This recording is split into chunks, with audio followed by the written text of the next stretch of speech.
My name is Lena Whitmore, and this is the story of how my family finally stopped pretending I mattered. I showed up to my sister's wedding dressed, smiling, doing what I always did, staying out of the way. But when I saw my name on table 19 tucked beside the coat racks, set for one, I knew this wasn't just oversight, it was tradition. I was the background. I had always been. But that night, something shifted, and by the time the chandeliers dimmed, I was no longer invisible. I pulled into the parking lot at Willowcrest Manor, clutching the small satin clutch that matched my slate blue dress. The air smelled faintly of peonies and freshly mowed grass. It was one of those picture-perfect spring afternoons that seemed to have been curated for wedding photos, every petal in place, every breeze gentle and soft. I stared at the sprawling estate and reminded myself that this day wasn't about me. It was about my sister, Savannah. I smoothed down the skirt of my dress and headed toward the check-in table outside the main entrance. A pair of young women in matching blush dresses sat behind it, laughing too loudly at something on a phone. One of them glanced up at me with a smile that didn't quite reach her eyes. "Last name," she said, already scanning her list. "Whitmore," I replied, the word catching in my throat just a little. She ran a finger down the sheet, stopped, then frowned for a second. Oh, okay. You're at table 19. That's just around the corner in the coat alcove." "The coat alcove?" I blinked, unsure if I'd misheard. "Is that part of the main reception hall?" She gave me a tight smile and shrugged. "It's just off to the side. Super cozy. You'll have some privacy, at least." Privacy. Right, at a family wedding. I tried to keep my face neutral as I took the small place card she handed me. It had a floral border and my name in loopy calligraphy, which somehow made the indignity feel even more formal. I turned and walked through the entrance, heels clicking softly against the marble floor. Inside, the main ballroom was already bustling. Gold and ivory tablecloths shimmered under chandeliers, and centerpieces of white roses and lilacs towered above polished place settings. Every detail screamed Savannah. Or, more accurately, it screamed Mom Diane Whitmore, queen of appearances and curated perfection. I scanned the tables for familiar faces, saw my cousins near the front, a few old family friends near the dance floor. Everyone looked comfortable. Included. Like they belonged. I walked past them all, past the glimmering main hall, and into the side corridor where the coat check area had been transformed into an afterthought of a table. There it was. Table 19. Sandwiched between a coat rack and a side exit. It was round, small, and set for one. I stood there for a moment, staring at it, unsure whether to laugh or cry. The tablecloth didn't even match the others. It was plain white, no overlay, no floral centerpiece, just a small votive candle flickering half-heartedly. I slid into the lone chair and placed my clutch on the table. My dress wrinkled uncomfortably under me. "Well," I murmured to myself, "at least I'm close to the exits." From the hallway, I heard heels clicking, deliberate, sharp. A moment later, my mother appeared in the doorway, dressed in deep emerald satin and pearls, her silver hair swept into a sleek chignon. "Oh, there you are," she said with a smile that could cut glass. "I thought this was thoughtful. You won't have to weave through the crowd when you want to leave early." "Leave early?" "Of course. Because why would I stay?" "Mom," I began, keeping my voice calm, even, "why am I not seated with the family?" Her expression didn't change. "The main tables are full, honey. And you said yourself you don't love crowds. I thought this would be more comfortable. You didn't think to ask me?" Savannah wanted everything organized. I didn't want to bother her with last-minute changes. I stared at her, trying to find some trace of remorse, of understanding. But there was none. Just that same pleasant mask she always wore when doing something she knew would hurt me. "I see," I said finally. She tilted her head. "Try to enjoy yourself, Lena. Don't make today about you." And with that, she turned and disappeared back into the glittering mass of well-dressed guests. I sat there, surrounded by silence and the distant sound of clinking glasses. A waiter passed by, hesitated, and then placed a flute of champagne in front of me. "Thanks," I murmured, lifting it to my lips. It was warm. I watched as guests began filing into the main room, laughing and chatting. I caught a glimpse of Savannah entering from the far doors in her wedding gown. Ivory lace, sweetheart neckline, delicate veil trailing behind her. She was stunning, of course. She always was. The room seemed to tilt toward her like a sunflower to the sun. Someone called her name. She turned, laughing, and waved. She hadn't seen me. Or maybe she had. I set the glass down. My fingers clenched in my lap, nails pressing into my palms. The weight of old memories settled over me like a heavy shawl, years of birthdays where I was the photographer, not the guest. School ceremonies where Mom forgot to come but made a big show for Savannah's. Every time I was told to understand, to be flexible, to not make a fuss. I glanced down at the place card again. Lena Whitmore. Table 19. It could have been worse. They could have asked me to serve. Across the room, a familiar figure approached. He was tall, clean-shaven, with a slightly rumpled navy blazer and that same lopsided grin I remembered from Thanksgiving dinner 3 years ago. "Lena," said Grant, Savannah's fiancé. "I didn't expect to find you all the way back here." I smiled faintly. "Not my choice." He looked around the sad little alcove and grimaced. "I'm sorry. I thought, never mind. You look lovely."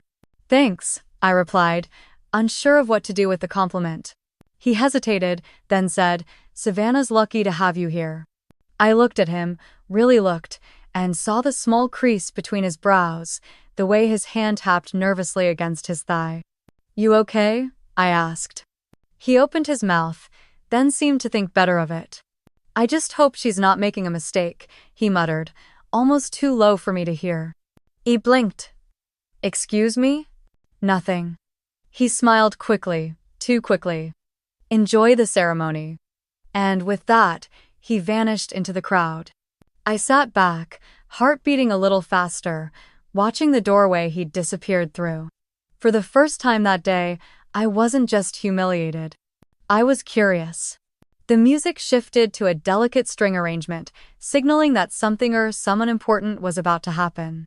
All the heads in the main ballroom turned in unison, and I caught a glimpse of Savannah stepping through the arched doors like she was floating. She wore a custom A-line gown that hugged her figure just enough to show it off without losing an ounce of grace.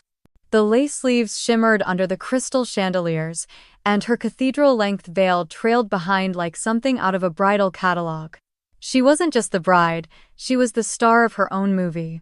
Mom was right beside her, of course, adjusting the veil, fixing a stray hair, whispering something that made Savannah laugh softly.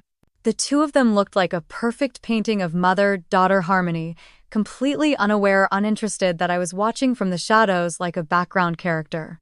I stood there, half hidden by the doorway between the coat alcove and the main hall. I hadn't realized I'd gotten up. My champagne glass still sat on my lonely table, untouched. Mom glanced my way briefly, her eyes skimming over me as if I were part of the decor. Her expression didn't change. No smile, no wave. Just a flicker of recognition followed by a return to her daughter of the hour. Savannah spotted me next. Her gaze paused a second longer. Then she gave me a smile that looked almost pitying. She turned back to the crowd and waved, soaking in the admiration. When her eyes came back to me, she gave a subtle shrug, as if to say, "What did you expect?" She didn't need to say the words. I'd heard them all my life. Growing up, we shared a room until Savannah was 10. That was the year she got her own space, with new white furniture and pastel walls. I stayed in the old room with the peeling wallpaper and hand-me-down bookshelf. When I asked why, Mom said Savannah needed space to grow into herself.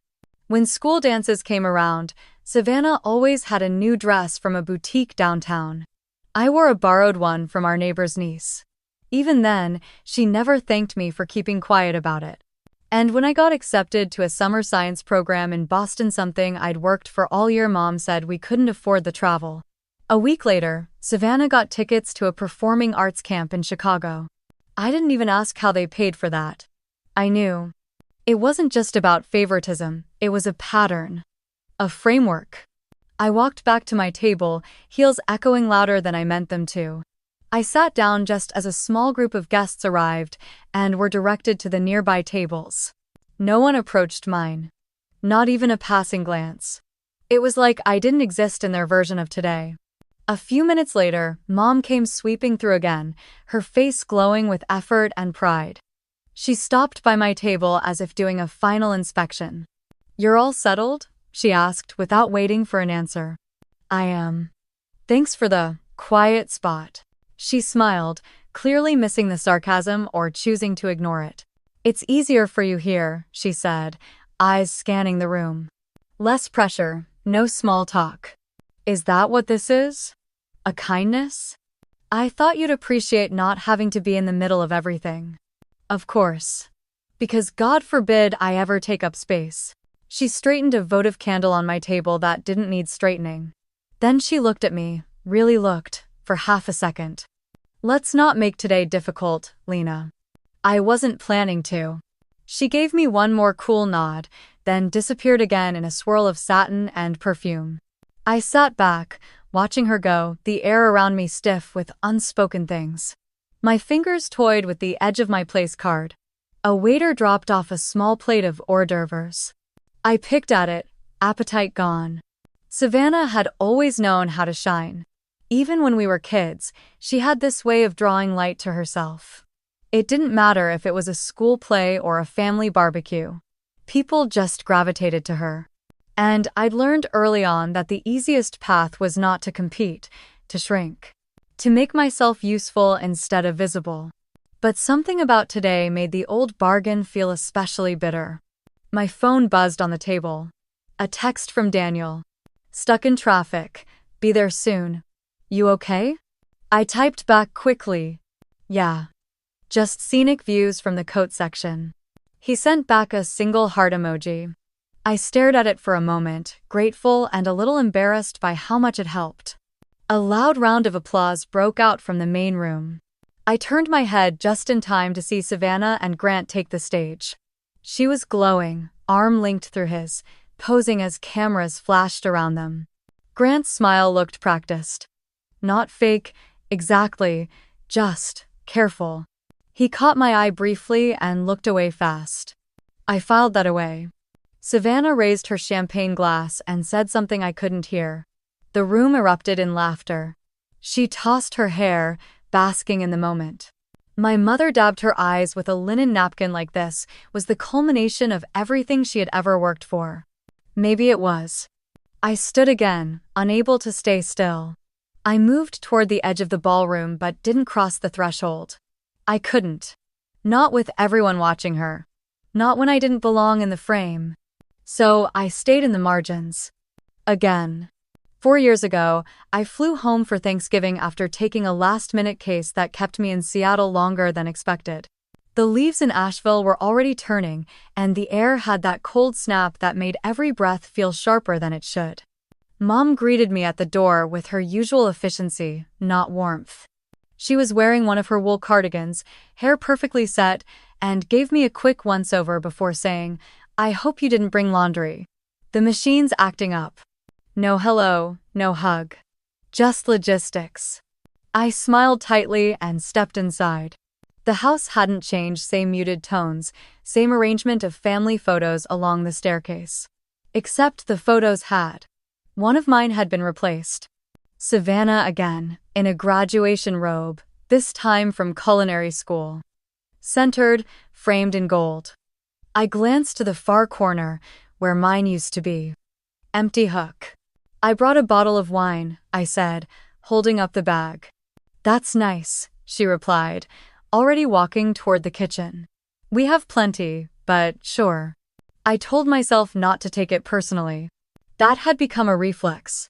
Like flinching before you're even hit. After dinner turkey, a little dry, conversation even drier, I wandered into the den. I hadn't been in that room in years. The light was softer in there, bookshelves lining two walls, old photographs tucked between vases, and forgotten keepsakes.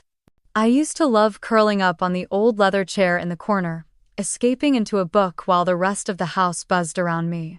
As I ran my fingers along the spines of the books, one fell sideways. I reached to fix it and noticed a small leather-bound journal wedged behind the shelf. Not dusty, not hidden deep. Just out of place. Curious, I slid it out and flipped open the first page. It wasn't mine. And it definitely wasn't Savannah's. The handwriting was unmistakably Mom's.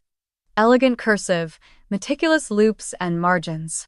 At first, I assumed it was one of her recipe notebooks. But then I saw the date. The 3rd of August, 2002. Savannah started high school today. She looked so grown up in that navy skirt, her hair just brushing her shoulders. I told her she'd be amazing. She smiled like she already knew. I kept reading. Page after page. Savannah's first recital. Her acceptance letter. Her first breakup. Mom's worries, her hopes, her dreams for her youngest daughter. Every entry, a glowing portrait of support, pride, unshakable belief. There wasn't a single mention of me. Not one. Even the years that I had been home promotions, a serious health scare, the time I helped cover part of the mortgage when Dad's business nearly folded. Nothing. It was as if I didn't exist in the emotional timeline of her life. I sat on the floor, journal in my lap, staring at the fireplace. It wasn't anger that hit first, it was confusion. Then the kind of numbness that spreads too quickly to stop. I heard her footsteps before I saw her. She stepped into the den, hands wiping off on a dish towel. "What are you doing in here?" I held up the journal. "You left this on the shelf." She looked at it, then at me. Her expression didn't change. "So? You wrote about Savannah. A lot." She walked over slowly, took the journal from my hands, and flipped it closed. She needed me more. That was all she said. I waited, expecting more. A smile, a joke, an explanation. But she just turned to put the journal back where I'd found it. "You didn't think I needed anything?" I asked quietly. She paused. Her back still to me. "Lena, you were always the one I didn't have to worry about. You handled yourself." I wasn't sure if she thought that was a compliment. "That's not the same as love," I said. She turned then, eyes calm and cool. "Love isn't always loud, and I gave you room to be yourself. Isn't that what you always wanted?" I didn't answer. What would be the point? She walked out of the room, and I stayed there, staring at the spot on the shelf where the journal now sat. The next morning, I left before breakfast. She didn't come down to say goodbye. In the airport lounge, I texted Daniel, then still new in my life. "I just realized I've been invisible in my own family for decades." He replied within seconds. "Not to me. Never to me." I saved that text. I still have it. Now, back at the wedding, the memory of that moment felt closer than ever. Sitting at the fringes of this perfect, polished event, it all made sense. It was never about being forgotten. It was about never being seen in the first place. I stepped out into the garden terrace just to breathe. The air was cooler now, shadows stretching longer across the manicured hedges. A jazz quartet played softly in the background, just loud enough to remind everyone that this was still a celebration. I gripped the railing, watching as golden light spilled out of the ballroom windows onto the lawn like liquid honey. I should have just gone home. I turned, intending to make my exit through the side gate when I nearly bumped into Grant. He was standing under one of the pergolas near the edge of the garden, holding a half-empty glass of bourbon and staring out at the darkening sky. His tie was loosened, the top button of his shirt undone. He looked like someone who had just walked away from something important and didn't want to go back. "Sorry," I said automatically. He glanced at me, blinking like he hadn't expected anyone. Then a small smile tugged at his lips. "Don't apologize, Lena. You're probably the only person here I wouldn't mind talking to right now." That surprised me. I thought this was the happiest day of your life. He let out a short laugh, dry and sharp. That's what they tell me. I took a cautious step closer, unsure if I should. But there was something in his posture, tense shoulders, hand tightening around the glass, that made me stay. He didn't look like a man at ease. You all right? He took a sip of his drink, then looked at me more directly. Can I ask you something, and I need you to be honest? I hesitated. Depends on the question. He nodded, then exhaled slowly. Did Savannah ever say anything to you? I don't know. Anything that would make you think she's not really in this for the right reasons? My stomach twisted. I searched his face, trying to read if this was a joke or a trap. But he looked genuinely unsettled. Not angry, not suspicious, just unsure and scared. What makes you ask that? He leaned against one of the columns, staring into his drink. Little things. Things that didn't feel like anything at the time. Like how she always talks about the future like it's hers alone. How she never refers to us as a team. How she dismisses my job like it's a placeholder until something better comes along. I crossed my arms, unsure how honest I should be. She's ambitious. You knew that. Yeah, but lately it feels like she's performing. For her mom. For her friends. Even for me. I didn't speak. I couldn't. He looked at me again. You've known her your whole life. Did she ever say something about me that I should know? Something that you didn't feel comfortable repeating? The question hung there between us, heavy and sharp. I thought about a conversation 2 years ago, at Christmas. Savannah and I had been in the kitchen, alone for once. She was scrolling through her phone, half listening while I talked about my new client, a nonprofit in Seattle. At one point, she said, with a smirk, "You know what I love about Grant? He's so easy to manage. Like, if I ever want to pivot out, it'll be clean." I'd brushed it off at the time, thinking it was just one of her flippant comments, something she didn't mean. Now, standing across from him, her fiancé, on the night of their wedding, I felt that memory slam back into me with a cruel kind of clarity. But I didn't tell him. Instead, I said, Savannah has a way of saying things that sound harmless until you sit with them for a while. He nodded like that confirmed something he already feared. Did she ever say she loves me? I swallowed. Of course. He tilted his head. But did she mean it? I had no answer for that. Not one I could say out loud. He looked away again, quiet. Then he drained the rest of his drink and set the glass down on the stone railing beside him. I keep thinking maybe it's just nerves. Cold feet. But I can't shake the feeling that I'm the only one who doesn't know the full story here. I wanted to reach out, to offer something comfort, maybe, but I wasn't sure how. Or if I should. She's not heartless, I said quietly. He looked at me, eyes searching. Number. She's just never had to fight for anything. Everything was always handed to her. She knows how to win. I'm just not sure she knows how to love. I didn't argue. I couldn't. After a long silence, he pushed off from the column and straightened his tie. They're probably looking for me. Thanks for listening. I nodded. He turned to go, then paused. Lena? Yeah? You're the only one here who hasn't told me what I want to hear. That means something. Then he walked back toward the lights and the music, leaving me alone in the shadows again. I looked up at the stars. They seemed dimmer than usual. Or maybe I just wasn't in the mood to see anything clearly. I heard my name before I saw him. Lena. Daniel's voice cut through the soft hum of music and murmured conversations, steady and familiar.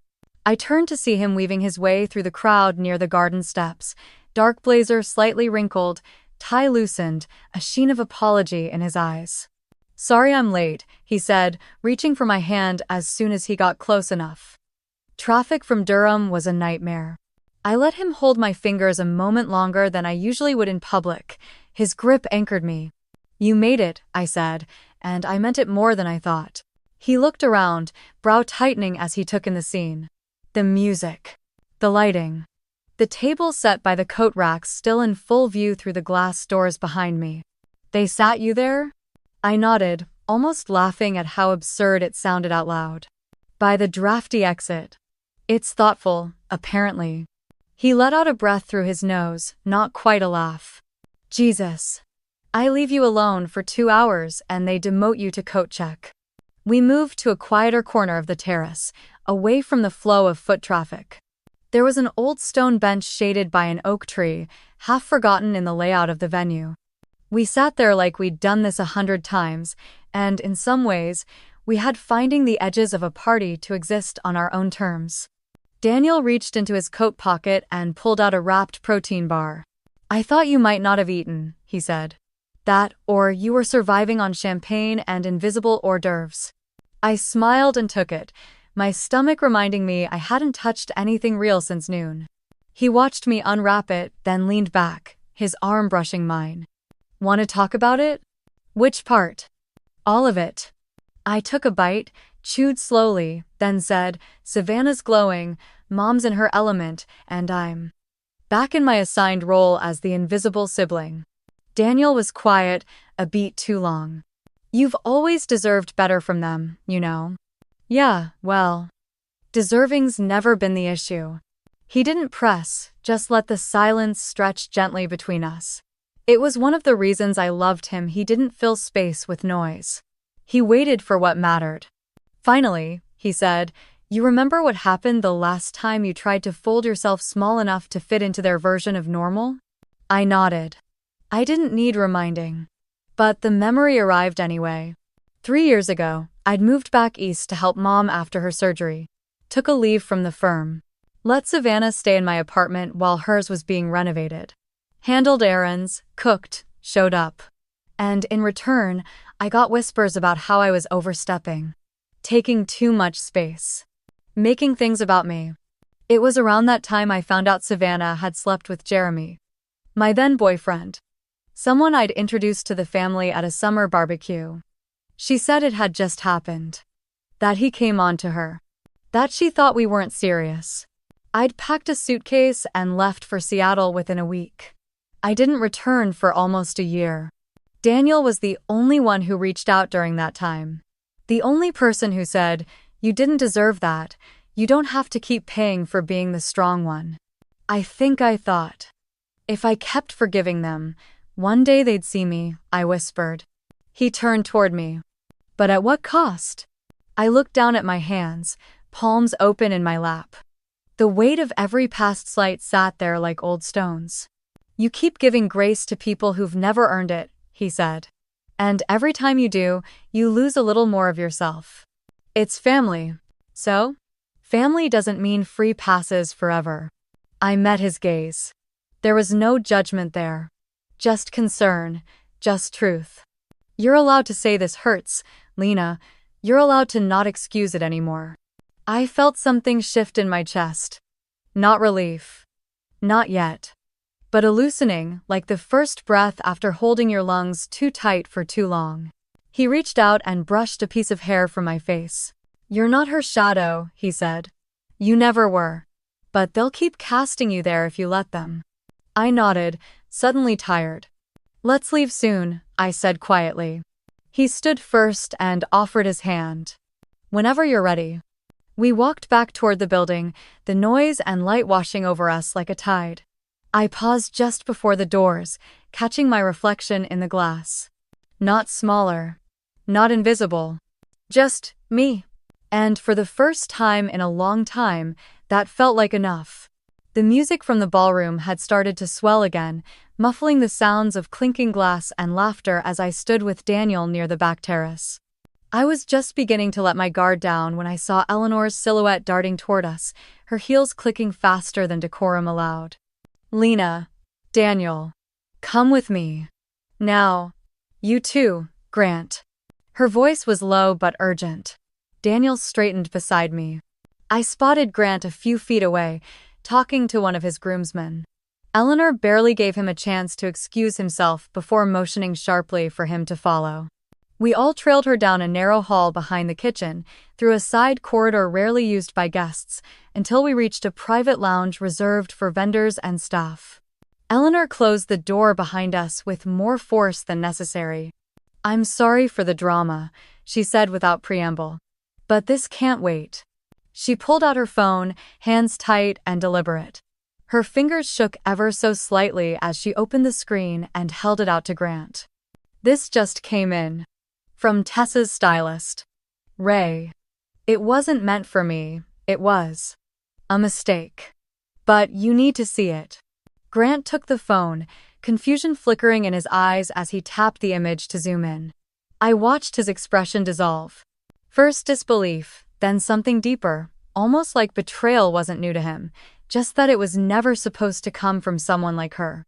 What is this? He murmured, but no one answered. He turned the phone so we could all see. It was a screenshot from a group text thread between Ray and a few other wedding vendors. In the middle of the chatter about makeup touch-ups and veil positioning, there were several messages from Savannah. Savannah. Make sure Eleanor sees the earrings. Flashy enough to distract. Savannah. Grant is sweet but clingy. He's like a golden retriever who thinks I hung the moon. It's manageable. Savannah. I'll stay married 18 months. 2 years max. Then I cash out. She's a rich old woman and he's too easy. Worth the wait. There it was. Cold, cruel. Strategic. The air was punched out of the room. Grant blinked slowly, then lowered the phone. She said, "Cash out?" He said, almost to himself. Daniel stepped forward. Who else has seen this? Just us. And Ray. She sent it by mistake, then called in a panic. I didn't say anything to Savannah. Not yet. Eleanor's voice was calm, but beneath it was something dangerous. She'd clearly been betrayed before, but never publicly. Never with this much calculation. I looked over at Grant. His face had gone pale, lips pressed tight. I expected anger, but what I saw instead was devastation. She never said anything like this, he whispered. Not to me. Not even close. You really think she would? Daniel said gently. Grant sank into the couch like someone had knocked the floor out from under him. I wasn't sure if I should comfort him or stay out of it. But then he looked at me. Lena, did she ever say anything? Anything that would have made you think this? I hesitated. Not because I didn't know the answer, but because I didn't want to be the one to speak it aloud. There were moments, I said. Ways she talked about your family. About expectations. She always made it sound like an arrangement more than a relationship. Why didn't you say anything? Because you looked happy, I said softly. And you never would have believed me. Grant didn't respond. He just looked down at his hands like he was trying to hold something invisible together. Eleanor was pacing now. I trusted her. God, I vouched for her. Told my friends how grounded she was. How genuine. She had me fooled. She turned suddenly to me. How long have you known? Not about the messages. I saw them the same time you did. But her motives, they were never hard to guess. I just didn't think it was my place. Eleanor nodded, absorbing that with surprising calm. Then she took a breath, sat on the edge of the chair across from Grant, and said, You don't have to go through with this, honey. The wedding's in 40 minutes, he replied flatly. That doesn't mean you have to walk into a trap with your eyes wide open.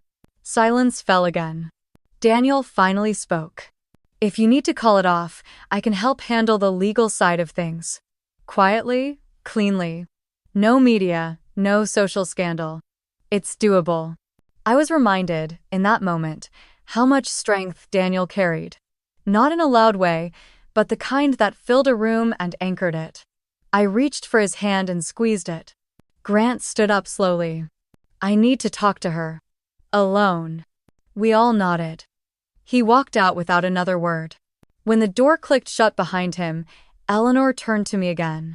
What would you do if it were you? I exhaled. Honestly, I'd leave. But I also know what it's like to wait too long, to hope someone will love you the way you've been loving them. You end up wasting years waiting for people to wake up. She studied me for a long moment, then gave a small, hollow smile. Maybe it's time someone finally woke up. I nodded. Then, without another word, Eleanor rose and stepped into the hallway, leaving Daniel and me alone. He looked at me like he was seeing all of me, not just what I said but what I held back. You knew this day would come, didn't you? I did. And you're ready? I don't know. But I'm not afraid anymore. We stood in silence for a beat longer. The music from the ballroom swelled again, muffled but distinct. But for the first time, it wasn't the soundtrack to someone else's life. It felt like the prelude to something finally real. By the time I returned to the lounge, Eleanor had already gathered everyone. The room felt smaller than before, like the walls had quietly inched inward while I was gone. Daniel stood by the window, arms crossed, calm but alert. Grant sat stiffly in the armchair, his hands clenched into fists on his knees. Diane was pacing in front of the fireplace, muttering under her breath. Richard, my father, leaned against the far wall, his eyes as unreadable as ever. Tessa was the last to arrive, floating in like a delayed storm cloud. "What is this, a tribunal?" she said lightly, trying for humor. No one laughed. Eleanor didn't waste time. "I received a message meant for someone else. It contains screenshots of your private conversations, Tessa. About me. About Grant." Tessa blinked, then smiled carefully, as if gauging which face would serve her best. "That's ridiculous. Why would I say anything about you? I adore you, Eleanor." Grant stood. The motion was quiet but heavy. "Don't Lee. Not now." Tessa looked at him, brows knitting just slightly. "What are you talking about?" He walked to the center of the room and held up his phone. One swipe, then another, and the screenshots filled the screen. Her eyes darted across them. Her lips parted. For a second, her mask slipped. Then she laughed, breathy and almost convincing. "Come on. This is taken out of context. We were joking. You know how girls talk. I was just venting." "Venting?" I said sharply. "About cashing out after 18 months? Tessa's gaze flicked to me with practiced disdain. "Oh, please, Lena. Don't act like you care about this marriage more than I do. You've been waiting for me to fail since we were kids." I took a slow breath, but Eleanor cut in before I could respond. "You used me, Tessa. You played the part, and you lied. About love. About family. About everything." Grant looked like he'd been sucker punched again. "I would have done anything for you." Tessa didn't answer. Her silence was louder than any defense. That's when Diane stepped forward, arms out as if to shield her youngest. She didn't mean any harm. Girls say things. They exaggerate. She's just stressed, Eleanor. Don't blow this out of proportion. Grant turned to Diane, voice sharp now. "You're defending this? Defending her plan to marry me for status and money and leave me?" "She wouldn't actually do it." "It was just talk," Diane insisted. My chest burned. I had heard enough. The room spun, filled with old echoes and new wounds. I was tired of silence, tired of pretending that things hadn't always tilted in Tessa's favor. "She's always been your favorite," I said. "Always. And you've covered for her since day one." "That's not true," Diane snapped. "Is it not? Let's talk about the time you forced me to give up my scholarship to stay home and help pay off the mortgage. The scholarship I worked years for, the one that would have gotten me out. That was different. You were older. We needed help. No, you needed someone responsible. And Tessa? She got to float. Got to chase modeling for 2 years, rack up credit card debt, crash her car twice. Who bailed her out? Me. I worked nights to keep your accounts from defaulting." Tessa crossed her arms. "So now you want a medal? Because you were the martyr?" I looked at her. Really looked at her. "Number, I want the truth said out loud. Just once." The room fell into stillness. Richard cleared his throat. His voice came low, slow, but full of weight. "Lena's not lying." Everyone turned to him. Diane's eyes widened like she'd seen a ghost. "What are you saying?" she whispered. "I'm saying she carried this family. When we were drowning in debt, it wasn't you or Tessa who saved us. It was Lena. I watched her take that night shift at the hospital, watched her send us half her pay every week, even when she lived on ramen. And we let her. Tessa's mouth parted. Diane looked like she was waiting for the ground to open. She never complained, Richard continued. Not once. You want to talk about loyalty? About sacrifice? Look at your older daughter. Without her, this family would have fallen apart long ago. Diane turned to me, her lips trembling. I didn't know. You did, I said quietly. You just didn't want to admit it. Grant stepped back, face pale. This whole thing. I don't even know who I've been marrying. Tessa moved toward him. Grant, please. You're just overwhelmed. I can explain. He shook his head. You don't need to. I think I finally see everything clearly. The door creaked as it opened slowly. Outside, the music continued, muffled and bright, as if this storm didn't exist. No one moved. No one chased him. Diane sat down, as if her legs could no longer hold the weight of it all. Daniel took my hand. You okay? I nodded. But what I felt wasn't triumph. It wasn't revenge. It was something quieter. Something that had waited years to finally exhale.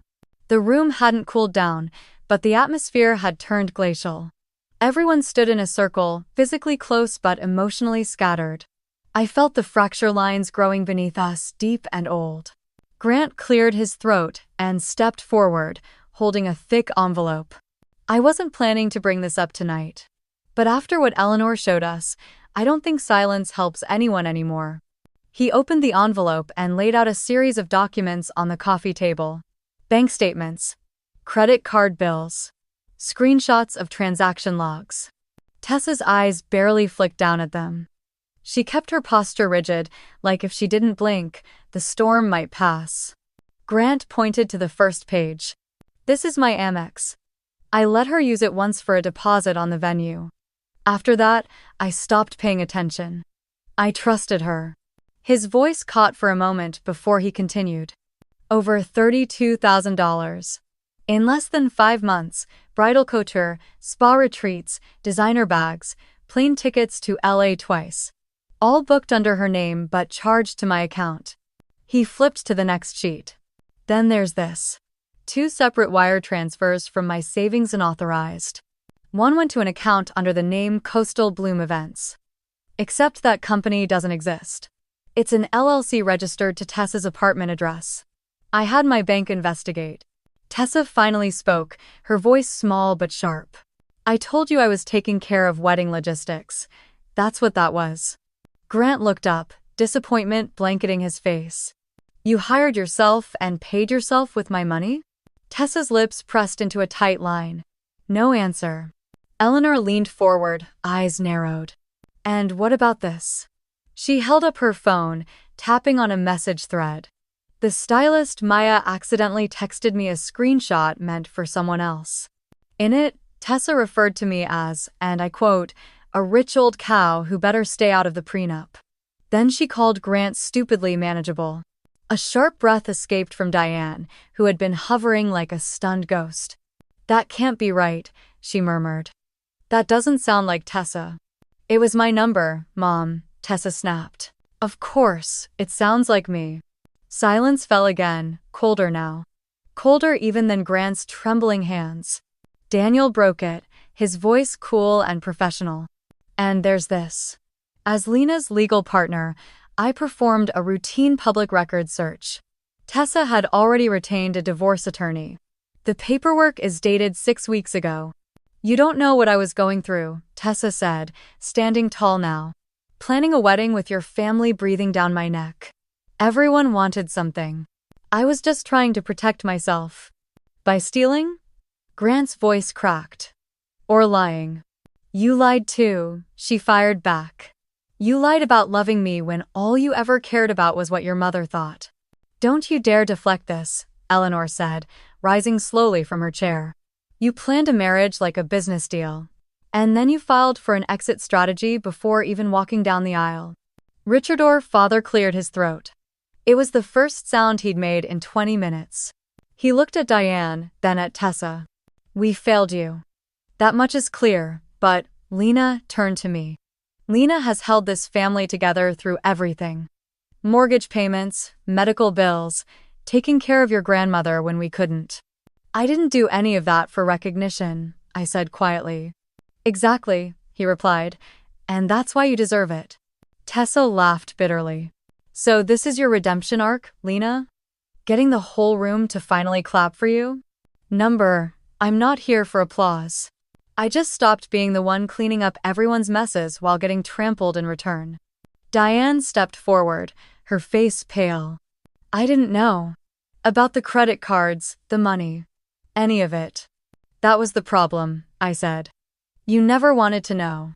Not when it was easier to believe your favorite child was flawless. Diane winced, but didn't deny it. Grant looked drained. He gathered the papers back into the envelope slowly.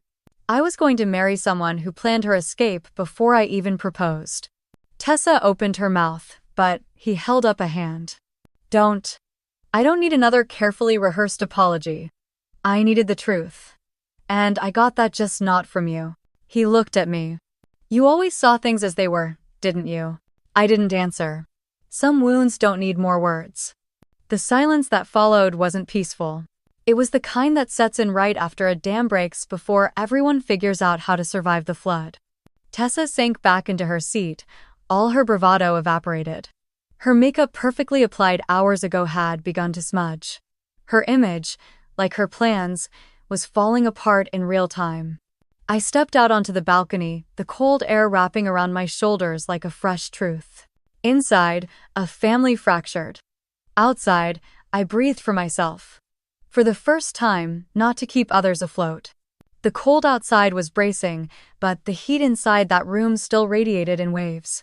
I stood there for maybe 5 minutes, watching the shadows of people moving behind the sheer curtains until I heard the glass door creak open behind me. I turned, expecting Daniel or maybe Grant. But it was Tessa. Her heels clicked sharply against the wooden floor as she approached, her dress slightly torn at the hem and mascara streaked under her eyes. Her expression twisted somewhere between fury and desperation. You think you've won, she hissed. I didn't answer. I had no interest in whatever game she thought we were playing. You just couldn't let me have one thing, could you?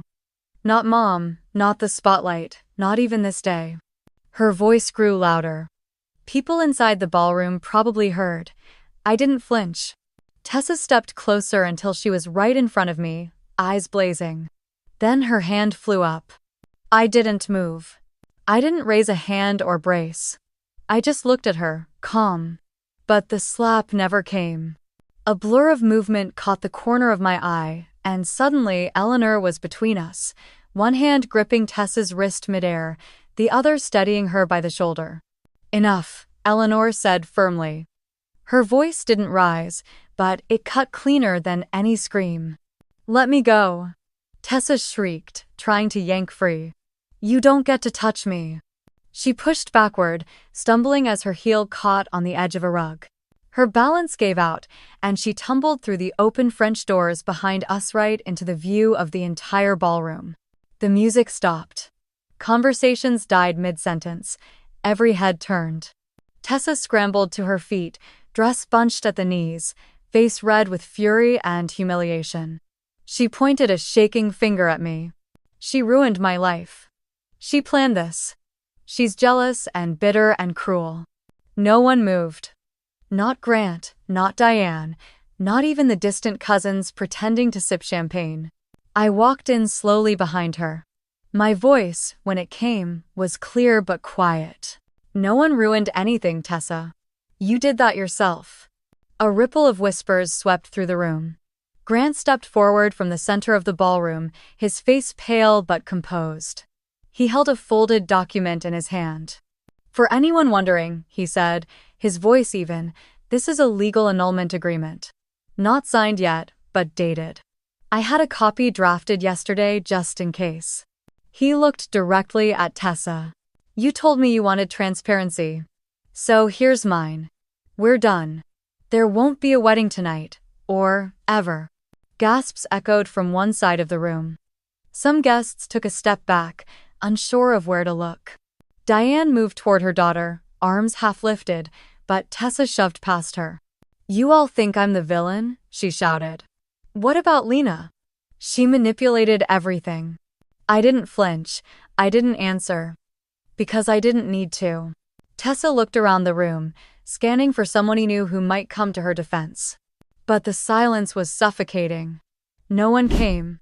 Grant turned to Eleanor and handed her the paper. Then he walked out the main doors, shoulders straight, eyes dry. A few guests hesitated before slowly trickling out behind him. The string quartet in the corner quietly began packing up their instruments. Waitstaff hovered, uncertain. The cake stood untouched, absurdly perfect under a chandelier that now felt far too bright. Daniel approached me from the side, gently touching my elbow. "Are you okay?" "I think so," I said. Then, after a pause, I added, "I didn't want it to end like this. Sometimes things need to break loudly so people finally hear what's been shattering for years," he said. I looked over at my mother. Diane stood frozen, her hands clasped at her chest, eyes on the floor. Richard had joined her side, a rare crease in his usually impassive face. Tessa was gone, stormed through the side doors in a swirl of white fabric and broken pride. I walked to the center of the room. People were still watching me. I took a breath. "Thank you all for coming tonight," I said. "I know this isn't how anyone thought the evening would go." A few awkward chuckles. Some sympathetic nods. But sometimes truth comes late. And when it does, you face it head on, or you let it rot everything in silence. We chose truth tonight. Then I stepped down, back into the quiet edges of the room, the place where I had always been expected to remain. But this time, not in shame. This time, it was on my terms. I didn't expect the room to hold its breath again, but it did. There was something about silence after chaos. It lingered like smoke. Tessa was still near the center, visibly shaking, clutching the folds of her dress like she was holding herself together by threads. Grant hadn't moved. He stood next to Eleanor, the document still clenched in one hand, the other stuffed in his pocket like he needed an anchor. Diane was murmuring something under her breath, her hands wringing the hem of her sequined jacket. Richard stood behind her, but his face had changed. The weight he always carried silently now looked like resignation. Tessa turned to Eleanor, her voice cracking. "Please." I didn't mean it. I didn't know she'd show those messages. It was just talk. Just nerves. Eleanor didn't blink. She tilted her head and replied, "I've spent too much of my life being polite to people who saw me as a wallet. That ends today." Tessa looked around, searching for another lifeline. Her eyes landed on Grant.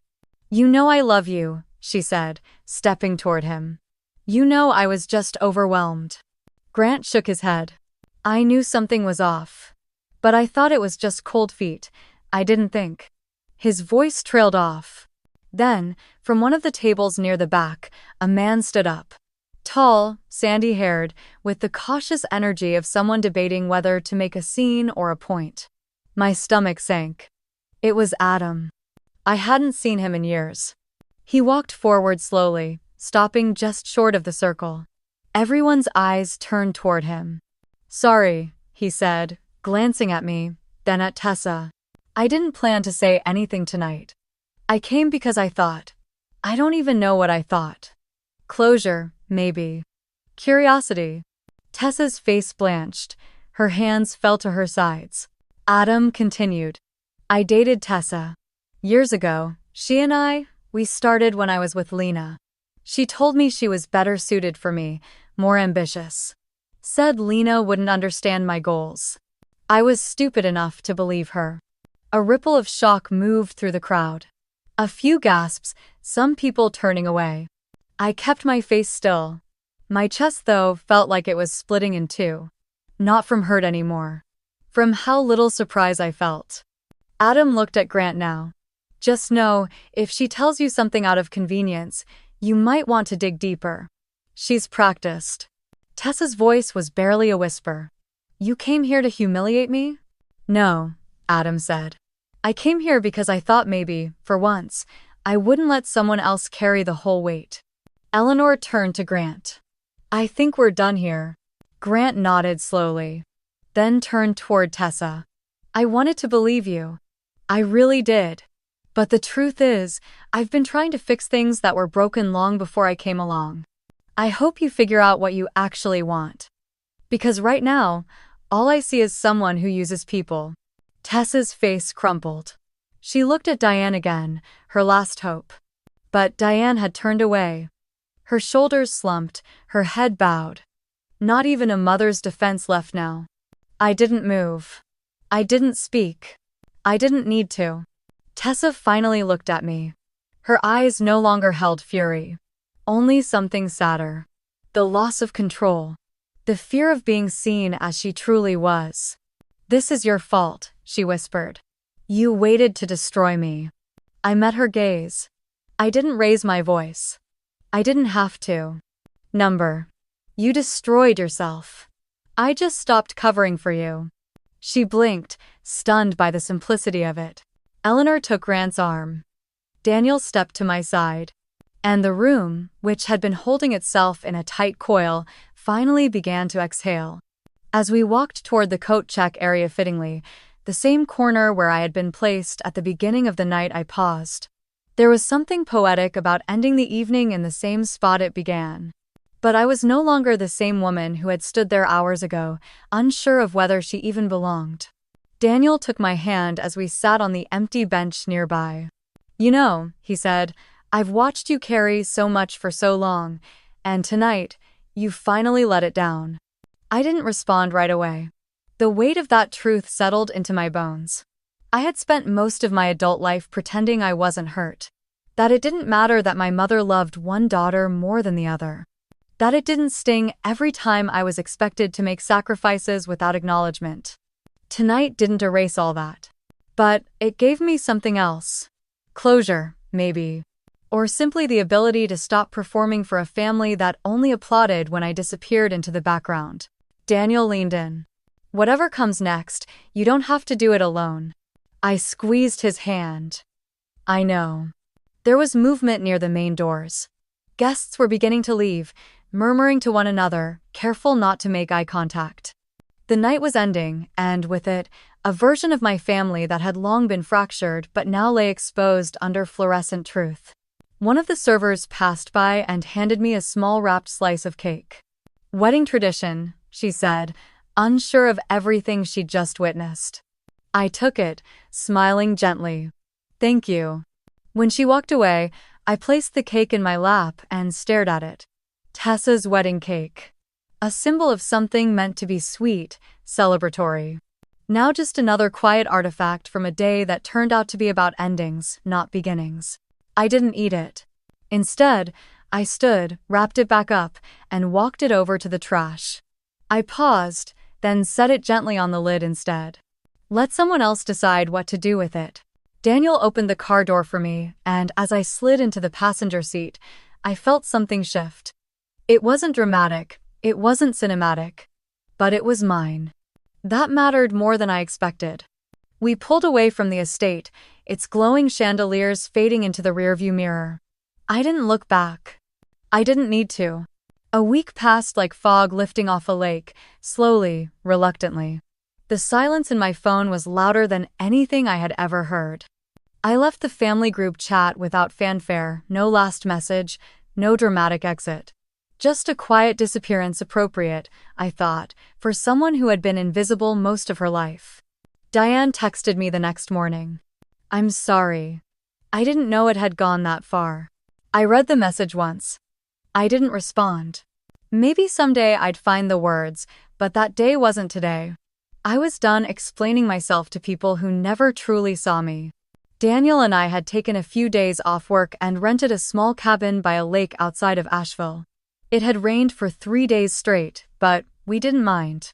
We spent mornings wrapped in wool blankets, drinking coffee on the porch, listening to the water drum gently on the roof. No wedding chaos. No expectations. Just space to breathe. One evening, I pulled out an old photo album from my suitcase. I'd packed it on instinct, unsure why. Maybe I'd wanted to remind myself I hadn't imagined it all. The Christmas photo from 15 years ago slid out from between the pages, curling slightly at the edges. I stared at it. There we all were. My parents in the middle, beaming. Tessa front and center in a red velvet dress, holding the dog. Me, 3 inches from the edge of the frame, half-shadowed, in a plain green sweater. Smiling, but only barely. I remembered that day vividly. I'd baked 3 pies, cleaned the house, set the table, wrapped all the presents when Mom had forgotten. Then Tessa showed up 2 hours late with her new boyfriend and was immediately the star. That night, no one mentioned the pies. Daniel came over and glanced at the photo. "That the one you told me about?" he asked gently. I nodded and handed it to him. He looked at it for a moment, then carefully placed it back into the album, shut the cover, and set it aside. "You don't live in that frame anymore, Lena," he said. I smiled, not a sad smile, not a wistful one. A real one. Because he was right. The day we got back to Atlanta, I made changes. I cleaned out my closet, not the clothes, but the emotional clutter. I boxed up the photos, the notes, the cards signed with guilt rather than love. I kept only what felt genuine. I changed the wallpaper on my phone. It used to be a family picture from some reunion years ago. I replaced it with a photo of the lake, just water and sky. It felt more like home than my actual home ever had. Emails came in from my aunt, asking what had really happened at the wedding. I didn't reply. Another from my cousin, saying she was proud of me. That one, I answered with a simple thank you. A few colleagues at work had heard whispers through mutual friends. One asked if I was okay. I told her I was. Because I was. Not whole, not untouched, but okay. One night, Daniel and I sat on our small balcony with a bottle of wine. The city buzzed below, but we stayed quiet. "Do you feel free?" he asked me. I thought about it. The word was too simple, too light. What I felt was heavier, but in a good way. Grounded. "I feel like myself," I said. "For the first time in a long time." He nodded. "That's better." The next morning, I got up early and opened my journal. Not the one I used for work or goals, a personal one. I flipped past the entries where I had tried to justify my pain, tried to reason with memories. I started a new page and wrote only one line. "I don't need to be in the frame to matter." Then I closed the book and placed it on the shelf. Later that afternoon, Daniel found me in the kitchen, holding a photo frame I hadn't seen in years. It was from college, before everything started unraveling. Just me, holding a paintbrush, laughing.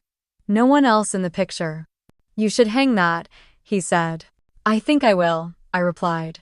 So I did. The frame didn't match the rest of the apartment, a little scratched at the corners, glass slightly chipped, but I hung it anyway. It was mine. A moment I owned, unfiltered by anyone else's version of me.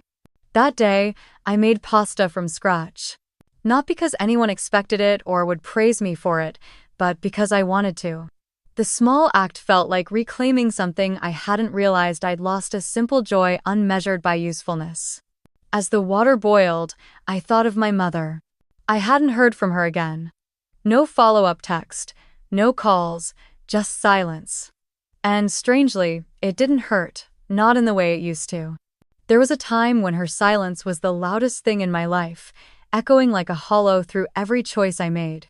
But now, it was just quiet. Tessa didn't reach out either. According to a mutual friend, she had flown to Mexico the day after the wedding. That wasn't. Probably chasing some version of herself that still believed she could outrun consequences. I didn't feel sorry for her. But I didn't hate her either. I just released her. That was the word that kept circling in my head. Release. I released the need to be seen. I released the idea that worth had to be earned in comparison. I released the notion that love had to be begged for or proven. I released the part of me that believed I was broken for not being chosen. Daniel and I spent that Sunday walking through Piedmont Park. The breeze was crisp, golden leaves scattering in spirals on the trail. He bought me a hot cider and kissed my temple like it was just another day, and, I guess, beautifully, it was. "You seem lighter," he said. "I am," I replied. I really am. We sat on a bench overlooking the lake, the city skyline stretching beyond it, soft and steady. You think your mom will ever change? He asked. I paused. Maybe. Maybe not. But I don't need her to. That's the difference now. Daniel nodded. I knew he understood. He always did. I used to think healing meant fixing what was broken between us, but it doesn't. Healing, I've come to learn, is sometimes just accepting that the apology might never come in loving yourself anyway. Later that night, I cleaned out the last drawer in my bedroom. Tucked at the bottom was a letter I'd written to myself 5 years ago. It was a list, really. Reasons I thought I didn't matter. I read every line. Not to believe it again, but to bear witness. Then I tore it up. Not with anger. Not even with sadness. Just peace. Somewhere around midnight, I stood in front of the bathroom mirror. Not to fix anything, not to critique, just to look. And for the first time, I didn't see someone in the background. I saw someone who chose herself. My reflection smiled. So I smiled back. A week later, I started painting again. Small canvases at first. Soft colors. Scenes from memory that used to ache me: childhood bedroom, the old maple in the backyard, the worn hallway outside my college dorm. But they didn't feel heavy anymore. They felt like pieces of a life I finally understood. One afternoon, I mailed a canvas to my dad. No note, no explanation. Just a picture of the lake from our Asheville trip. A quiet offering, a way of saying thank you for finally seeing me, even if it came late. He replied 3 days later with a photo of it hung in his office. Just one line in the message. You've always been the anchor. I'm sorry it took me this long to say it. I cried, then. Quietly. Not because I needed validation, but because it was the first time in my life someone had said it out loud. And it mattered. On the anniversary of the non-wedding, I booked a trip. Just me and Daniel. No family, no obligations. We hiked the redwoods, stood beneath trees older than any grudge, taller than any past. Looking up, I whispered a thank you not to anyone in particular, but to the woman I had become. The one who didn't wait to be picked. The one who chose herself. So here I am, telling you this story, not because it ends with revenge or reconciliation, but because it doesn't. It ends with something softer. Something harder to earn. It ends with freedom. And maybe you're listening right now because a part of you recognizes that silence. That ache. That edge of the frame where you've stood too long. So I'll ask you, have you ever had to walk away from a place you thought you belonged just to save your own peace? If you have, you're not alone. Type 1 in the comments if you've been there. And if you want to hear more stories like this of quiet strength, of unseen battles, of choosing yourself when no one else would hit subscribe, there's more ahead. You're not in the background anymore. You never were.